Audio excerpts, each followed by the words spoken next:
Welcome to Dirty Pair, Affair of Nolandia, a very early OVA that aired around the beginning of the TV series back in 1985.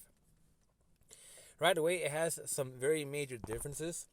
For example, the chief looks different. Mogi is black for whatever reason. On the character designs, Yuri is more dark skinned now, and it doesn't have that same amazing look of the TV series, but it's doable. And this one is also, out of all the OVAs, this is probably the most surreal one because it has to do with the lovely angels looking for a girl that has psychic powers. So this is one of the more interesting missions. And for example, there's a part where Kay is hallucinating because of this girl's powers, and she has to fight Mogi, which is something that never happened before, even though it's just a hallucination. And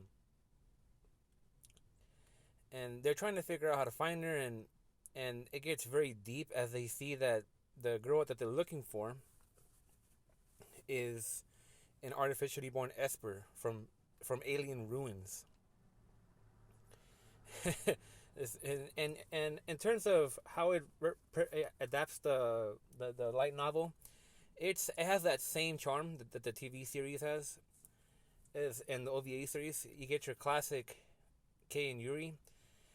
Oddly enough, when I watched the movie yesterday, the movie didn't really have that much, but this one does. There's lots of comedy. There's the smart aleck interactions. It's a very good OVA.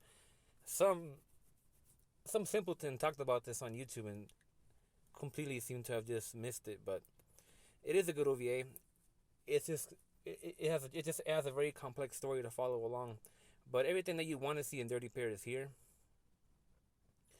And one of the things that's funny is there's this cyborg that is part of the villain's crew, and it's after Kay, and it's like some Resident Evil Nemesis type thing where no matter how many times she manages to beat it, it keeps coming back over and over. Like like she he falls out the top of a high building. He's still alive. Gets blown up off some train tracks. Still alive. Gets crushed by a chandelier. Is still alive. And it's hilarious how, but how that unfolds, and poor Kay. In this OVA, Kay kind of just is like the laughing stock. She doesn't really have that many cool parts. Yuri is the one. Yuri is the one that works hard. This OVA is basically like 80% Yuri. She's really going all out here. I mean, yeah, she does in everywhere you see Dirty Pair, but in this OVA particularly, Yuri really puts in some work.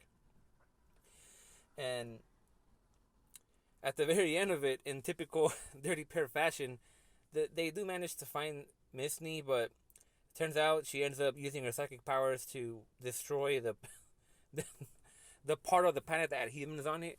And it's a scene where Samara, the villain that was a woman, does this smile like oh yeah, it's all over now.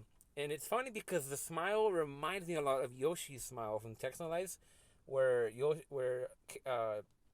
Shinji tells him, "Oh, so you are," and Yoshi gives him that creepy smile with the creepy song in the background. It kind of reminds me of that. But yeah, it's a great OVA. It's under an hour. It has it has very cheesy '80s music, but I did enjoy it though. So definitely check out this series, and it's just for its surrealness, its strangeness. It's a very unique mission among all the lovely angels missions.